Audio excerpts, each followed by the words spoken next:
All right, thank you very much, Megan. Well, health headlines today. If you enjoy craft beer, we might have some bad news for you. UAB nutritionist Dr. Beth Kitchin joins us to explain a little bit. The beer bubble, you're calling it? Yeah, they're bursting my beer bubble Okay. because this is kind of under the ignorance was bliss category kind of story. And it's not just craft beers.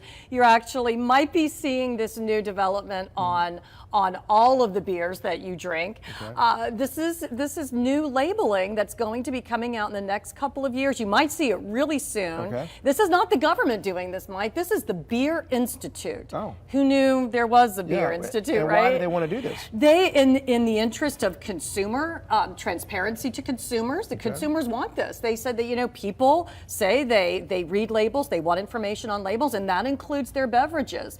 Now, a lot of people are surprised that beer and wine aren't labeled, and that's because they fall under, instead of the FDA, the Food and Drug Administration, their rules fall under the Alcohol and Tobacco Bureau, and so it's a whole different entity, and they have never required this kind of labeling. Which is odd because it's being consumed. You would think it would fall under the FDA. Okay, so, but now let's talk about that, the different ingredients that are common in the craft beers. Right, and one of the things that people are very interested in is, of course, calories. Yes. That's mainly coming from alcohol and carbohydrates. So even though they're going to be putting alcohol content, alcohol and carbs, they will show protein and fat. You're not going to see very much protein and fat in your beer. It's mainly carbs and alcohol. That's where the calories come from. Right.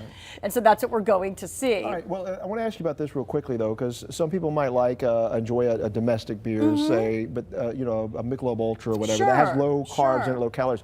But now when you talk about craft beers, there's a lot more flavors added to it, and that's where the calories are coming in. A lot more flavors and a lot more alcohol. And this surprised me because in full disclosure, I am a beer drinker. I like beer. And, you know, in Alabama for a long time, we had laws that limited the amount of alcohol that could be in the beer that we drank.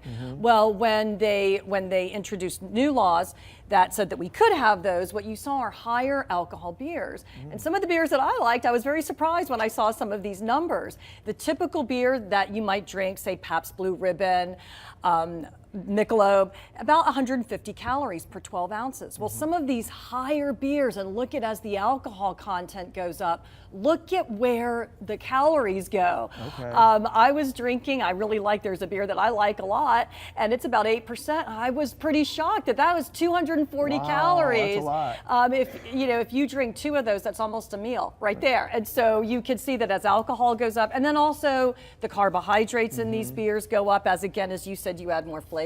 So again, you will start seeing these numbers. Now, it may not be all of the beers. The Beer Institute, this is voluntary. They are encouraging their members. Okay. Not all the small breweries are going to be able to do this because a lot of their beers are seasonal. They don't have the same beers all the time. They're always creating new ones. So you might not see this with some of the small breweries as much.